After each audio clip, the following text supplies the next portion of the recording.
하나님의 말씀 함께 보겠습니다. 신약성경 골로새서 3장 12절에서 14절까지의 말씀과 마태복음 6장 14절에서 15절까지의 말씀입니다. 골로새서 3장 12절에서 14절까지의 말씀과 마태복음 6장 14절에서 15절까지의 말씀을 제가 봉독해 드리겠습니다. 그러므로 너희는 하나님이 택하사 거룩하고 사랑받는 자처럼 긍휼과 자비와 겸손과 온유와 오래 참음을 옷 입고 누가 누구에게 불만이 있거든 서로 용납하여 피차 용서하되 주께서 너희를 용서하신 것 같이 너희도 그리하고 이 모든 것 위에 사랑을 더하라. 이는 온전하게 매는 띠니라. 너희가 사람의 잘못을 용서하면 너희 하늘 아버지께서도 너희 잘못을 용서하시려니와 너희가 사람의 잘못을 용서하지 아니하면 너희 아버지께서도 너희 잘못을 용서하지 아니하시리라. 아멘. 오늘은 성도의 튜닝 6번째로 용납과 용서라고 하는 제목으로 함께 말씀을 나누고자 합니다. 오늘 우리가 음악에서 사용하고 있는 게이름 도레미파솔라시도는 약 1000년 전에 이탈리아 수도자인 구이도 다레초가 명명한 것입니다. 우리 찬양대의 찬양을 통해서 우리가 음악을 듣고 우리가 이제 화음을 듣게 되는데요. 이 화음을 이루어지게 그리고 화음을 사용할 수 있도록 도움을 주었던 사람이 구이도 다레초라고 하는 사람입니다. 이 구이도 다레초는 교회의 음악가이면서 동시에 수도사였는데 어떻게 찬양을 하는 사람들이 화음을 잘 맞출 수 있을까 고민을 하던 중에 자신이 저녁마다 기도했던 요한의 찬가라고 하는 기도문의 앞글자를 따서 도레미파솔라시도라는 계명을 만들었다고 합니다. 그 이전까지는 누군가 선창을 하고 그 선창한 음에 맞추어서 다른 사람들이 그 음을 따라서 부르면서 음을 조율해 나갔는데요. 그러다 보니까 도음을 내십시오, 레음을 내십시오, 미음을 내십시오 이런 것이 없다 보니까 서로 조율하고 화음을 만들어 나가는 것이 쉽지는 않은 것입니다. 그래서 이렇게 고민하던 중에 내가 기도하던 그 앞자의 음을 따서 좀 그 찬양대의 찬양을 하는 게이름으로 만들면 좋겠다라고 생각하고 만들어낸 것입니다. 그가 기도하였던 요한의 찬가와 거기에서 따온 앞글자는 이렇습니다. 여러분들 한번 화면을 한번 보시면 좋겠는데요. 그 옆에는 이태리의 그 요한의 찬가의 그 기도문이고요. 그리고 이제 오른쪽에는 그것의 앞자를 따서 사용해서 도레미파솔라시도를 만들어냈는데 이제 여러분들이 보시면 우트라고 하는 것이 이제 처음 시작인데요. 원래는 도라고 시작하지 않고 우트, 레, 미, 파, 솔라 그 다음에 이제 상투스라고 이야기하는데 그게 시고 그 다음에 이제 도라는 것을 붙여서 게이름으로 만들었다는 것입니다. 그래서 프랑스나 이태리에서는 오래된 사람들은 아직도 도를 우트라고 사용하고 있기도 한다고 하는데요. 시간이 지나고 난 후에 이 모든 것이 기도의 찬가로부터 온 것을 알고 그 첫 머리를 도미누스의 하나님이를 뜻하는 도미누스의 도를 가져와서 도레미파솔라시도라고 이제 명명을 한 것입니다. 그래서 여러분들이 이제 게이름을 사용한 것을 이렇게 이해하고 들여다보면요, 이 모든 것 안에 기도가 담겨 있다라고 생각할 수 있습니다. 우리가 잘 알고 있는 화음 보면은요, 도미솔 화음, 시도 화음이라고 이야기하잖아요. 이걸 이제 저기의 기준에서 보면 하나님의 구원은 기적입니다. 하나님의 기적과 같은 구원이다. 그래서 도미솔 화음을 마치면 그 울림이 이제 일어난다라고 이제 생각을 했다라는 것입니다. 사람들은 그 이전까지는 우리가 노래를 부르면서 어떻게 화음을 잘 맞출 것인가, 지금 우리가 부르는 노래가 잘 조율된 것인가 이에 대해서 궁금하기도 하고 그것을 맞추어 나가는 일이 참 힘들었다고 합니다. 그래서 성가대로 찬양하는 자로 서려고 하면 최소한 10년 정도는 그 음악을 연구하고 그 음에 익숙하게 자기가 이제 빠져들 때만 찬양대로 설 수 있었다고 하는데요. 이 구이도 다레츠가 게이름을 만들고 난 이후에는 그 10년의 시간이 1년으로 줄어들게 되었다라는 이야기를 이제 합니다. 제가 이 이야기를 들으면서 그런 생각을 했어요. 우리도 신앙생활을 하면서 나는 하나님께 잘 조율된 신앙의 삶을 살아가고 있는가, 이에 대해서 참 궁금할 때가 많이 있습니다. 예배를 드리고 헌금을 하고 기도를 하고 여러 가지 신앙의 봉사를 하고 있지만 나는 진정으로 하나님이 원하시는 뜻과 하나님이 원하시는 마음에 합한 그런 조율된 신앙인으로, 그리스도인으로 살아가고 있는가, 거기에 대한 궁금증들이 참 많이 있습니다. 오늘 우리가 읽은 본문을 보면 지난 시간까지 우리가 살펴보았던 긍휼과 자비와 겸손과 온유와 오래 참음에 대해서 우리는 하나님과 조율해야 된다라는 그 말씀을 하고 난 후에, 이제 그러면 그렇게 조율된 사람에게서 나타나는 모습은 무엇인가, 이에 대한 답을 제시해 주고 있는 본문이 이제 오늘 우리가 읽은 본문의 9절입니다. 13절에는 이렇게 이야기합니다. 누가 누구에게 불만이 있거든 서로 용납하여 피처하 용서하되 주께서 너희를 용서하신 것 같이 너희도 그리하고. 우리가 살아가면서 누가 누구에게 불만이 생기는 일이 생겨난다라는 것입니다. 사람과의 관계에서 반드시 우리는 불만이 있고, 그리고 상대방에 대해서 이렇게 불만족스러운 마음들이 우리에게 다가올 때 우리는 그에 대해서 어떻게 반응하느냐에 따라서 우리의 삶이 하나님께 조율된 삶인지, 하나님의 마음을 품고 살아가는 삶인지를 구분할 수 있게 된다는 것입니다. 그에 대해서 오늘 본문이 이야기한 건, 너의 마음 속에 누군가 사람이 불만으로 하여금 나에게 자극이 다가올 때 내 마음 속에 용납과 용서의 울림이 있다면 그 삶은 하나님께 조율된 삶이다라고 하는 말씀을 우리에게 전해 주신 것입니다. 이렇게 용납과 용서의 삶이 그리스도에게, 하나님에게 잘 조율된 삶이다라고 하는 것은 오늘 본문에서만 이야기하는 것이 아니고요, 앞서서 복음서에서 예수님께서 제자들에게 가르쳐 주신 말씀이기도 합니다. 어느 날 제자들이 예수님에게 찾아와서 그렇게 묻죠. 어떻게 하면 하나님의 뜻대로, 어떻게 하면 하나님을 구하며, 어떻게 하면 하나님께 제대로 된 기도의 삶을 살아갈 수 있습니까? 그것에 대해서 묻는 제자들에게 예수님이 주님의 기도를 가르쳐 줍니다. 하늘에 계신 우리 아버지여 라고 시작되는 주님의 기도를 예수님께서 제자들에게 가르쳐 줍니다. 그 기도를 가르쳐 주면서, 기도라고 하는 것은 너의 뜻을 관철시키는 것이 아니라 하나님의 뜻에 내 마음을 잘 조율해 나가는 것이다 라고 하는 것을 그 기도의 구절들을 통해서 제자들에게 전해 줍니다. 너희가 구해야 되는 것은 너의 나라가 아니라 하나님의 나라다. 너희가 이루려고 하는 것은 너의 뜻이 아니라 하나님의 뜻이다. 이와 같은 말씀을, 이와 같은 구절들을 기도로 제자들에게 알려주십니다.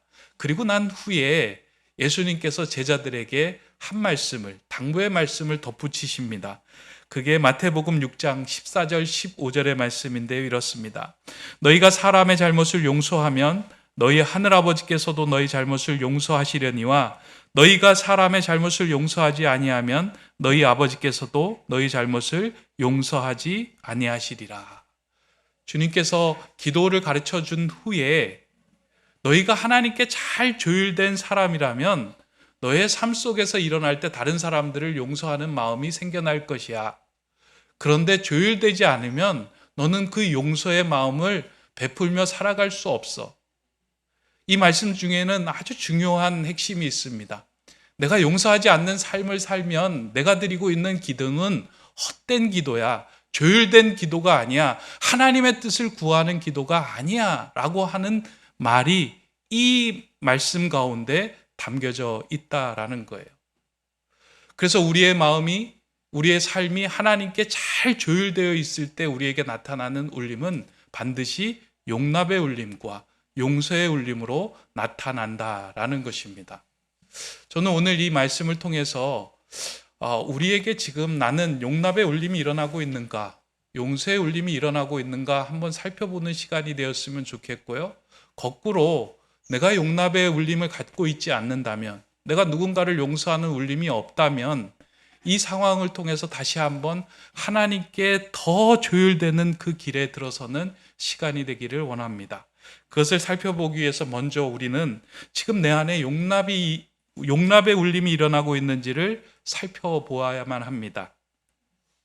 용납이라고 하는 말을 사전에서 찾아보니까 이렇게 기록되어 있습니다.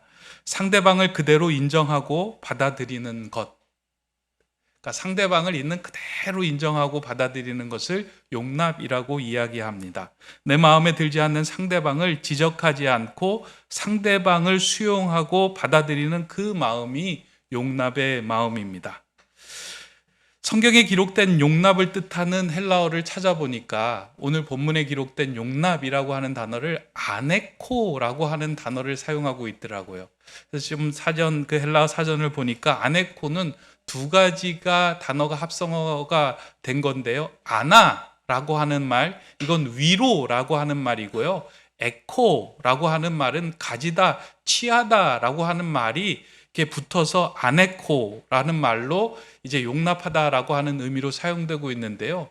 이 두 단어가 가진 의미가 좀 이렇게 선뜻 이해가 되기는 어렵습니다. 그러니까 위에 취하다라고 하는 말이 용납하고 어떤 관계가 있는가? 근데 그걸 들여다보던 가운데 이런 게 생각이 떠올랐어요. 우리가 가지고 있는 생각과 판단과 잣대가 우리는 있어요.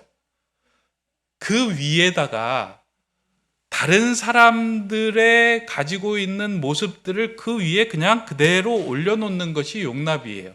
그러니까 서류라고 생각한다면 내가 가지고 있는 생각들이나 기준들이 있다면 다른 사람들의 모양과 모습을 그 위에 그냥 그대로 덮어놓는 거예요. 먼저 위에 올려놓는 것이 용납이에요. 내가 가지고 있는 생각과 가치관으로 재단하는 것이 아니고요. 저 사람은 이와 같은 모습, 모양, 성격 그리고 품성들이 있구나라고 받아들이고 수용하는 것, 그것을 용납이라고 이야기합니다. 때로는 우리의 마음에 쏙 들지 않고 때로는 불편하고 만족스럽지 않더라도 그 사람을 있는 그대로 용납할 수 있는 마음의 공간과 울림이 있다면 그 사람은 하나님께 조율된 삶을 살아가고 있다라는 것입니다. 그리스도인은 이미 하나님께 용납을 받았던 사람입니다. 우리의 모난 모습, 우리의 부족한 모습, 우리의 제약된 모습까지 하나님은 그대로 용납하시고 받아주시고 우리를 하나님의 자녀로 삼아주셨습니다. 너 그거 뜯어 고쳐야지 내 자녀가 돼. 너 이 모습 바르게 해야지 내 백성이 돼. 그렇게 이야기하지 않고요. 먼저 내가 너희를 내 백성으로 삼고 내가 너희를 내 자녀로 삼고 내가 너희를 내 가족으로 삼겠다라고 하면서 아무런 조건을 따지지 않고 있는 그대로 수용하고 받아들이고 용납해 주셨어요. 그래서 우리는 하나님의 자녀가 되었고 이렇게 예배하는 예배자가 되었습니다. 예배 공동체는요, 그런 공동체예요. 저 사람은 이게 부족해서 안 돼. 저 사람은 이게 넘쳐나서 안 돼. 이것이 아니고요. 누구든지 들어와서 하나님의 자녀가 되고 가족이 되고 함께 어울려지는 것이 예배 공동체입니다. 그래서 내 마음에 그러한 사람들을 수용하고 받아들이는 마음이, 그 울림이 있어야 된다는 거예요. 신명기 27장 5절 6절에 보면 이러한 말씀이 기록되어 있습니다. 또 거기서 내 하나님 여호와를 위하여 제단 곧 돌단을 쌓되 그것에 새 연장을 대지 말지니라. 너는 다듬지 않는 돌로 내 하나님 여호와의 제단을 쌓고 그 위에 내 하나님 여호와께 번제를 드릴 것이며. 하나님께서 모세를 통하여 하나님께 예배드리는 제단, 번제단을 어떻게 쌓을 것인가, 그에 대한 말씀을 알려주신 말씀이 이 내용이에요. 무슨 말씀이냐면 다듬지 않는 돌로 제단을 쌓아라 라고 이야기합니다. 여러분, 다듬은 돌로 제단을 쌓는 것이 좋을까요? 다듬지 않는 돌로 제단을 쌓는 것이 더 편하고 좋을까요? 우리가 보기에는 다듬은 돌로 정갈하게 제단을 쌓는 것이 훨씬 보기에 아름답고 좋아 보입니다. 그리고 편해 보여요. 모난 부분은 잘라내고 깔끔하게 다듬어서 제단을 쌓는 일, 그게 하나님이 더 기뻐하시는 제단처럼 아름다운 모습처럼 보입니다. 근데 하나님이 원하시는 모습이 그게 아닌 거예요. 모난 부분은 모난 부분대로, 튀어나오는 부분은 튀어나온 부분대로, 들어간 부분은 들어간 부분대로 서로 맞추며 좋아하며 어울리며 용납하며 제단을 쌓아가는 것, 그게 예배 공동체며 그게 하나님께 예배드리는 아름다운 교회의 모습이다. 나는 너의 공동체가 그런 공동체가 되길 원한다. 나는 그리스도인의 삶이 그런 그리스도인의 삶이 되기를 원한다 라고 말씀해 주신 것입니다. 하나님이 이미 우리를 그런 마음으로 받아주셨기 때문입니다. 그래서 용납이라고 하는 말은요, 다른 사람들을 어떻게 규정하는 것이 아니라요, 있는 그대로 수용하며 받아들이며 우리 공동체 안에 품는 것이 용납입니다. 여기서부터 신앙은, 여기서부터 그리스도인의 삶은 시작이 됩니다. 이번에 청소년들과 함께 4박 5일 여행을 다니면서요, 용납에 대해서 참 많이 공부도 하고 또 생각하는 시간이 되었습니다. 청소년들을 보니까요, 아이들이 저마다 기질이 다르고 성향이 다른 거예요. 어떤 아이들은 야, 뭐 할래? 그러면 손을 번쩍 들고요, 제가 하겠습니다 라고 앞장서서 나서요. 근데 어떤 아이들은요, 뭐 하자 그러면 그냥 가만히 있어요. 대답도 안 하고요, 뭐 그리 생각이 많은지 그냥 가만히 있는 거예요. 어떤 아이하고 밥을 먹는데 이제 막 음식 메뉴를 고르는데요, 제가 그 앞에 앉아가지고 이제 제가 조금이라도 일본어를 더 안다고 여러 가지를 이제 설명해 주면서 이거 먹을 거냐, 저거 먹을 거냐, 그럼 좀 이렇게 반응을 하고 얘기를 해주면 좋을 텐데 뭐 계속 이러고 있는 거예요. 속에서 야, 좀 반응 좀 해줘라. 우리 아들 같으면 이렇게 데려가갖고 한번 꿀밤도 쥐어받고 싶은 마음이 막 이렇게 나오는 상황인데요. 이런 애도 있고 저런 애도 있고 여러 모양이구나. 한결같으면 얼마나 재미가 없을까. 공동체라고 하는 것은요, 다 한결같은 사람이 모여서 만들 수는 없습니다. 근데 교회 공동체라고 할 때 참 우리가 오해하고 있는 것 가운데, 교회 공동체에서 인정받고 대접을 받는 사람은 어떤 사람이냐면 좀 적극적인 사람이에요. 막 활동하고 참여하고 막 이런 사람들은 신앙생활을 잘하는 것처럼 보여요. 근데 수동적이고 조용히 묵상하고 기도하는 사람들은 좀 부족해 보여요. 좀 적극적으로 참여하지. 그런데 그렇게 깊이 묵상하고 깊이 생각하는 사람들도 한 사람 한 사람을 헤아리는 배려의 마음이 그 안에 있더라고요. 한결같은 모습으로 갖기를 원하는 그것보다 서로가 가진 모습으로 용납하고 수용하고 받아들일 때 그 공동체가 아름다운 모습으로 세워지고 다듬어져 갑니다. 저는 우리 신앙 공동체가 용납의 공동체가 되었으면 좋겠습니다. 그래서 여러분들 가운데 내가 꼭 마음에 드는 사람들만 받아들이는 것이 아니고요, 좀 불만이 있더라도 그 불만이 있는 사람을 품고 가는 것, 그게 예배 공동체예요. 그래서 함께 위에 가지다, 위에 치하다라고 하는 아네코가 저는 그렇게 이제 이해되고 해석이 되더라고요. 예수님께서 십자가를 위에 지고 가듯이, 신앙, 그리스도인이라는 것은 내가 함께 하는 사람들이 가지고 있는 불만이나 불편함을 함께 지고 가는 것이 용납의 마음이며 성도의 삶이구나. 어떻게 딱 마음에 드는 사람만 있겠습니까? 그런데 그렇게 함께 짐을 지고 갈 때 그 사람에게 우리는 생명의 마음, 은혜의 마음을 전할 수 있는 아름다운 울림을 전해주는 한 사람이 됩니다. 여러분 안에 혹시 용납의 마음이 없다면요, 다시 한번 하나님 앞에서, 하나님, 내가 저 한 사람을 용납할 수 있는 그런 깊은 울림을 가진 사람이 되게 해주십시오. 하나님께 더 조율된 사람이 되게 해주십시오 라고 간구하며 기도하시기 바랍니다. 반드시 여러분에게 그 용납의 넉넉한 그릇을 허락해 주실 것입니다. 두 번째로, 내 안에서 누군가를 용서하는 울림이 일어나고 있는가, 이거를 살펴보는 건 참 중요합니다. 용납이 내 마음에 들지 않는 사람을 수용하고 받아들이는 것이라면, 용서는 나에게 잘못하고 해를 끼친 사람들에게 은혜를 베풀어 주는 것을 말합니다. 그러니까 용납이라는 것은 그냥 받아들이면 돼요. 근데 용서는 내 안에 있는 은혜를 꺼내서 다른 사람의 잘못을 덮어주고 그 사람을 규정하는 것이 아니라 그 사람의 잘못, 그것은 알되 이 사람에게 은혜를 베풀어 주어서 그 사람을 놓아주는 것, 이게 용서입니다. 사실은 그렇다 보니까 용납은 조금 쉬워요. 저 사람 받아들이면 돼요. 그냥 불만 있으면 저 사람 그냥 수용하면 돼요. 근데 용서는 내 마음속에 나에게 해를 끼친 사람을 은혜를 베풀어 주는 일이기 때문에 참 어렵습니다. 그리고 용서하지 않고 살아가는 일들이 너무나도 많습니다. 여러분 한번 생각해 보세요. 여러분 마음속에 아직도 누군가를 용서하지 못하는 그 마음이 분명히 있을 겁니다. 그리고 그 생각만 나면 여러분들이 혈압이 올라가고요, 스트레스 지수가 올라가고요, 마음이 답답해지는 상황들이 다가올 겁니다.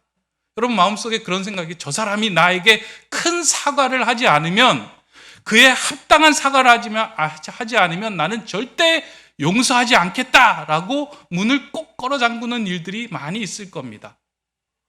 그런데 용서는 다른 사람의 잘못된 행동을 바르게 잡는 것이 아니라 내가 어떤 사람인지를 규정하는 거예요.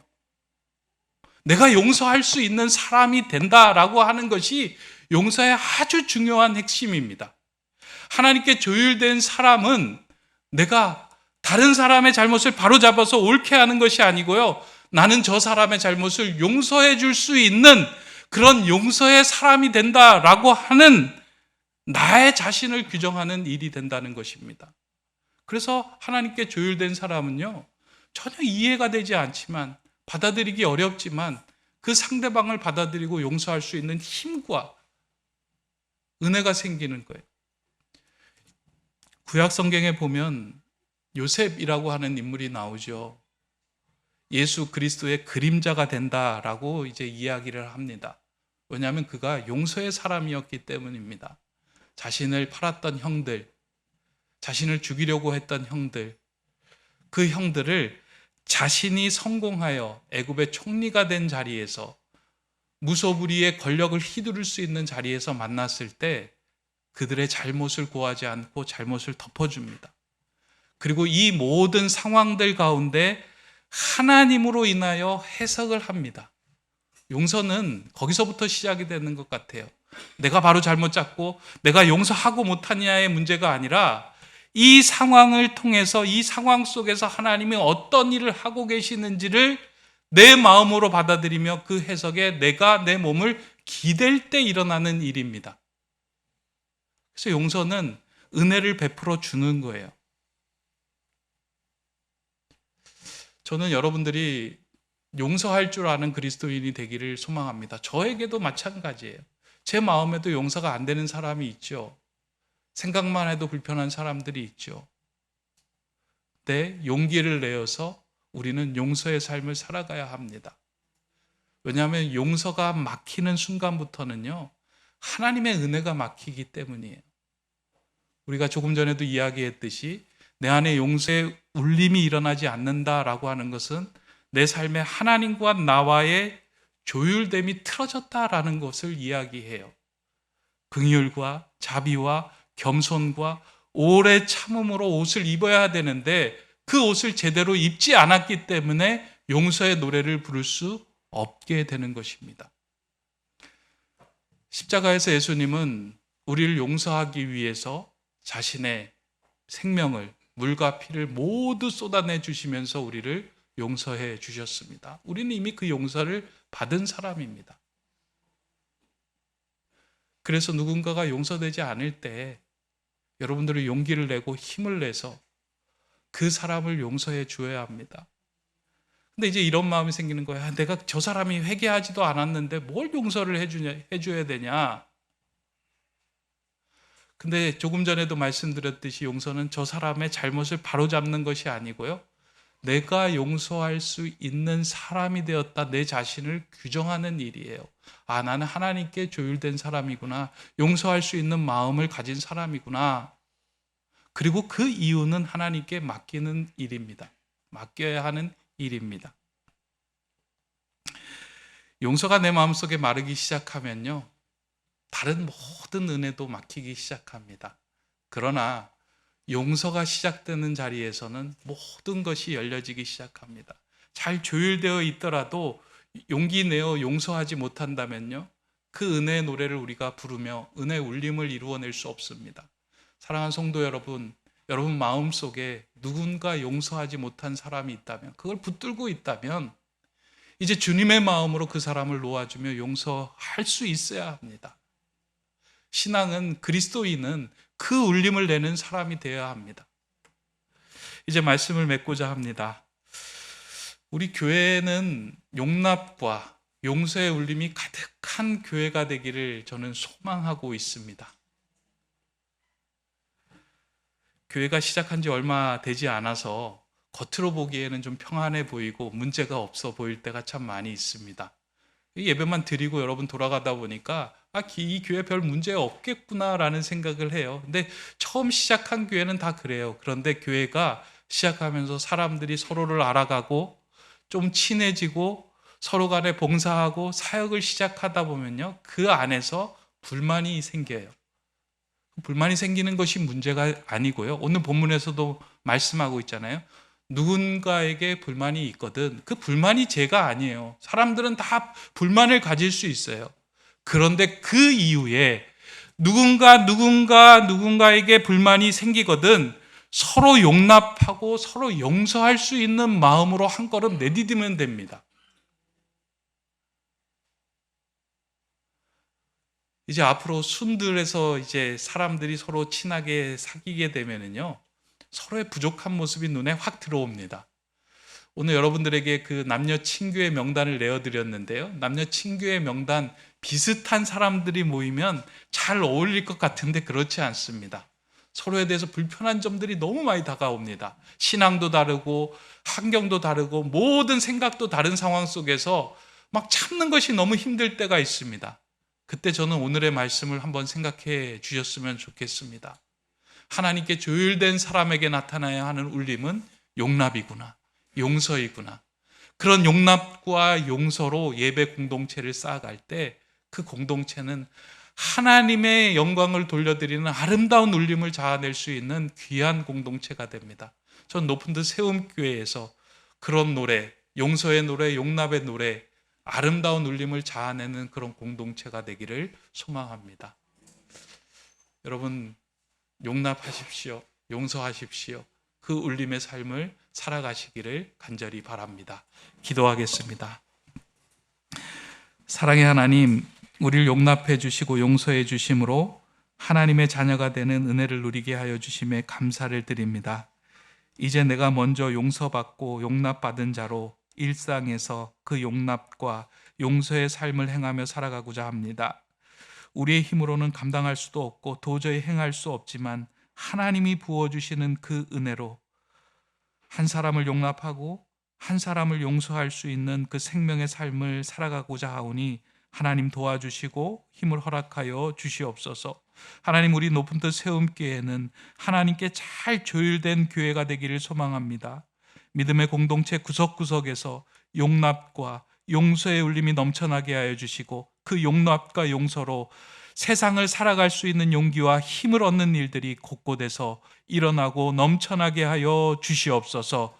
은혜의 마중물, 용서의 마중물, 용납의 마중물이 되신 우리 주 예수 그리스도의 이름으로 기도드립니다. 아멘.